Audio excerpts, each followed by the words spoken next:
Hello and welcome to my YouTube channel. मेरा नाम है विप्लव और आप देख रहे हैं आपकी वकालत। तो लास्ट वीडियो में हम लोगों ने Hindu minority and guardianship act 1956 का कुछ इंट्रोडक्टरी पार्ट देखा था कि गार्जियन कितने प्रकार के होते हैं, माइनर कौन होगा और एज की मेजॉरिटी है वो कहाँ से डिराइव हुई है। आज जो हम डिस्कस करने वाले हैं वो सेक्शन 6, 7, 9 ये डिस्कस करेंगे, जिसमें सेक्शन 6 में नेचुरल गार्जियन की बात करी गई है, सेक्शन 7 में एडॉप्टेड गार्जियन की बात करी गई है और सेक्शन 9 में टेस्टामेंट्री गार्जियन की बात करी गई है। तो आइए शुरू करते हैं बिना किसी देरी के। सेक्शन 6 जो है यही कहता है कि जो उसके नेचुरल गार्जियन होंगे, जो उसके पेरेंट्स होंगे जिन्होंने उसे जन्म दिया है, वो गार्जियन होंगे उसकी बॉडी के भी और उसकी प्रॉपर्टी के भी। ठीक, पर इसमें एक एक्सेप्शन है। एक्सेप्शन ये है कि अगर जो माइनर है, अगर उसकी कोई जॉइंट प्रॉपर्टी है, मतलब जॉइंट फैमिली है, तो उसमें अनडिवाइडेड शेयर जो होगा उसका माइनर का, उसका जो क्या कहते हैं, उसके लिए नेचुरल गार्जियन नहीं माने जाएंगे। क्यों नहीं माने जाएंगे? क्योंकि जो को पार्सनरी होती है, जो चेन, उसमें सबसे हेड होता है। मतलब कि जैसे दादाजी अभी जिन्ना है जो करता है, तो वो अभी ऑलरेडी बैठे हुए हैं। इसके राइट को, ये जो अनडिवाइडेड शेयर में इसका राइट है माइनर का, उसको प्रोटेक्ट करने के लिए कौन बैठा हुआ है?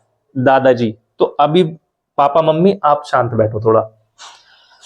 अब सब सेक्शन 2 ये बात करता है कि अगर कोई माइनर बॉय है या फिर अनमैरिड डॉटर है, उसका जो गार्जियन होगा सबसे पहले कौन होगा? फादर होगा। अगर फादर नहीं है तो फिर मदर होगी। ठीक, दूसरी बात ये कह रहा है कि जो माइनर है अगर उसकी एज 5 साल से भी कम है तो उसकी कस्टडी किसको मिलेगी? मदर को मिलेगी डायरेक्ट, फादर को नहीं मिलेगी। क्योंकि यह माना जाता है, क्योंकि जो बेसिक नीड है बच्चे की शुरुआती में, जैसे माँ का दूध पीकर वो बड़ा होगा, और जो नर्चरिंग माँ कर सकती है वो फादर नहीं कर सकते, तो नेसेसिटी के हिसाब से कस्टडी किसको दी जाती है? मदर को दी जाती है। अगर 5 साल से बच्चे की जो एज है वो 5 साल से कम है तो कस्टडी देंगे माँ को। इसका जो सबसेक्शन 3 है वो ये कहता है कि अगर कोई इलेजिटिमेट बॉय है या फिर अनमैरिड डॉटर है। इलेजिटिमेट बॉय या अनमैरिड डॉटर का मतलब ये होता है, इस चीज को हम एक एग्जांपल से देखते हैं। देखो, ये एक पर्सन है ए, इसकी मैरिज होती है बी से।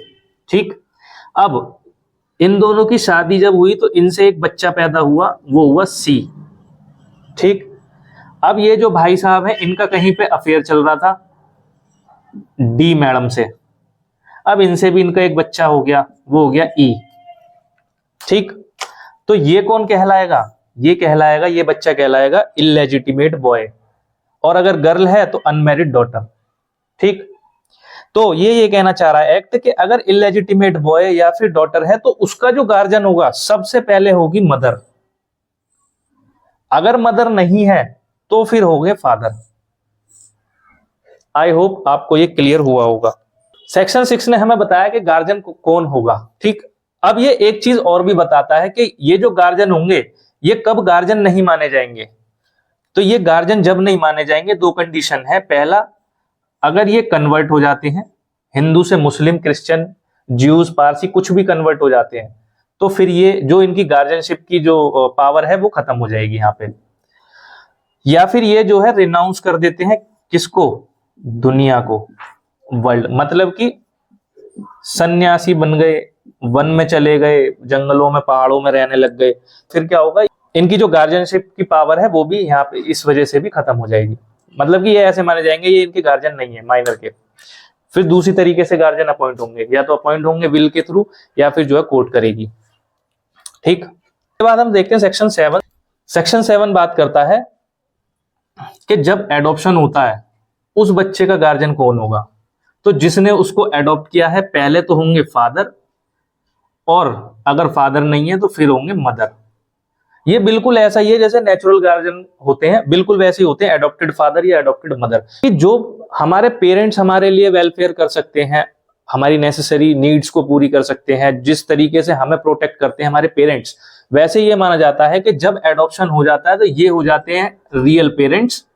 तो ये भी कैसे एक्ट करेंगे, बिल्कुल हमारे नेचुरल गार्जियन की तरह ही एक्ट करेंगे। हमारा जो नर्चरिंग है, हमारी जो नेसेसरी नीड्स हैं, वो बिल्कुल वैसे ही करेंगे। इसीलिए इसमें कहा है कि पहले जो गार्जियन माने जाएंगे वो फादर को माना जाएगा और सेकंड पे मदर को। अगर फादर नहीं है तो मदर आएंगी, ठीक। तो इसके बाद आता सेक्शन 9 जो कि बात करता है टेस्टामेंट्री गार्जियन की। ये वो गार्जियन होते हैं जो पेरेंट्स, जो नेचुरल गार्जियन होते हैं, वो पेरेंट्स विल के थ्रू अपॉइंट करके जाते हैं। अगर उन्हें कोई भी ऐसी बीमारी है कि वो जीवित नहीं रह सकते, या ट्रीटमेंट उनका नहीं पॉसिबल है, या फिर किसी भी कारण से वो अब जीवित नहीं रह पाएंगे आगे, तो उनके बच्चे की देखभाल कौन करेगा, वो ये डिस्क्लोज करके जाते हैं, गार्जियन अपॉइंट करके जाते हैं विल के थ्रू। तो इसमें क्या होता है कि जो नेचुरल फादर होता है ना, वो एक विल बनाता है और वो अपॉइंट करता है कि हम मेरे बाद मेरे बच्चे का जो गार्जियन होगा वो ये एक्स पर्सन होगा, ठीक। बट इसमें भी एक लिमिटेशन है, अगर अनडिवाइडेड शेयर है उस माइनर का किसी जॉइंट फैमिली के अंदर, तो फिर आप टेस्टामेंट्री गार्जियन अपॉइंट नहीं कर सकते, क्योंकि अभी दादाजी जिंदा है। सेकंड इसमें कहता है कि अगर फादर मर गया, अगर फादर मर गए हैं, तो जब तक मदर जिंदा है तब तक ये जो विल बना के गए हैं वो अप्लाई नहीं होगी, मतलब कि वो लागू नहीं होगी विल जब तक मदर जिंदा है। अब मान लो फादर ने एक विल बनाई ए, ठीक, मदर जिंदा थी, तो अभी तो ये वाली विल नहीं लागू होगी। मदर को लगा कि यार विल में जो पर्सन को अपॉइंट किया है वो जो है मेरे बच्चे की देखभाल नहीं कर सकता, या फिर उस टाइम तक आते आते उनसे इनकी लड़ाई हो गई मदर की, या फिर जिनको अपॉइंट किया था उनसे कोई भी किसी भी तरह का डिस्प्यूट हो गया, तो फिर मदर को लगा कि यार ये तो मेरे बच्चे की केयर नहीं कर पाएंगे, तो मदर ने एक और विल बना दी, वो मान लो बी विल बनाई, बी में किसी और को अपॉइंट कर दिया। तो अब जो विल मानी जाएगी, जो मदर बना के गई है ना, वो वाली विल लागू होगी जब मदर की डेथ हो जाएगी, ठीक है। और विल हमेशा जब ही होगी लागू जब मदर की डेथ हो जाएगी, उससे पहले विल लागू नहीं होगी, ये आप समझ लो, ठीक।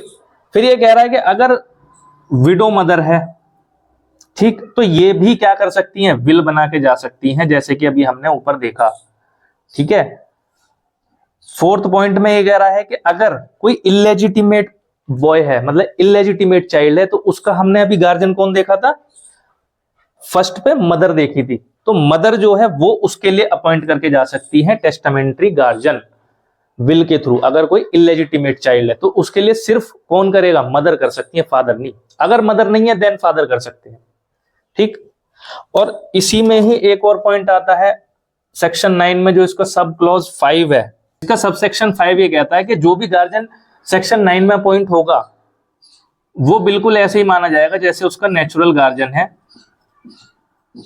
और जो भी नेसेसरी स्टेप्स होंगे माइनर के लिए, मतलब उसको फूड नेसेसरी हो गया, जैसे फूड, क्लोथिंग, एजुकेशन, मेडिकेशन, ये सब जो कौन प्रोवाइड करेगा, ये वो पर्सन प्रोवाइड करेगा जो कि विल के थ्रू अपॉइंट करके गए होंगे इसके पेरेंट्स, ठीक है। और इसमें रेस्ट्रिक्शंस होंगी, कुछ रेस्ट्रिक्शंस वो होंगी जो इस एक्ट में लिखी हुई है, जैसे कि मैंने आपको इंट्रोडक्टरी क्लास में बताया था कि ये इसकी प्रॉपर्टी की, माइनर की प्रॉपर्टी को सेल नहीं कर सकते, मॉर्गेज नहीं कर सकते, गिफ्ट नहीं कर सकते, किसी तरह का चार्ज क्रिएट नहीं कर सकते इस पे। मतलब ऐसा नहीं है कि आप इसकी प्रॉपर्टी पे आप लोन ले लो अपने बेनिफिट के लिए और बाद में जी इसको जो है, जो भी मतलब इसकी प्रॉपर्टी है तो लोन कौन चुकाएगा, माइनर ही चुकाएगा जब बड़ा हो जाएगा, तो आप ऐसा नहीं कर सकते। और लास्ट इसमें एक सबसेक्शन आता है 6, जो कि ये कहता है कि अगर अनमैरिड डॉटर है और उसका कोई माइनर है तो वो माइनर जब तक ही बना रहेगा जब तक कि इसकी शादी नहीं हो जाती। अगर लड़की की शादी हो गई तो उसका गार्जियन होगा उसका हस्बैंड, शादी के बाद कौन हो जाएगा, हस्बैंड, ठीक है। तो ये था सेक्शन 6, 7 और 9, जिसमें हमने देखा टेस्टामेंट्री गार्जियन कौन होगा, एडॉप्शन के थ्रू जो गार्जियन होते हैं वो कौन होंगे, और नेचुरल गार्जियन में क्या डिफरेंस है। आई होप आपको ये वीडियो पसंद आई होगी। अगर कोई भी डाउट रह जाता है तो आप कमेंट बॉक्स में पूछ सकते हैं, बाकी शेयर कर दो वीडियो को। मिलते हैं हम नेक्स्ट वीडियो में, ओके बाय।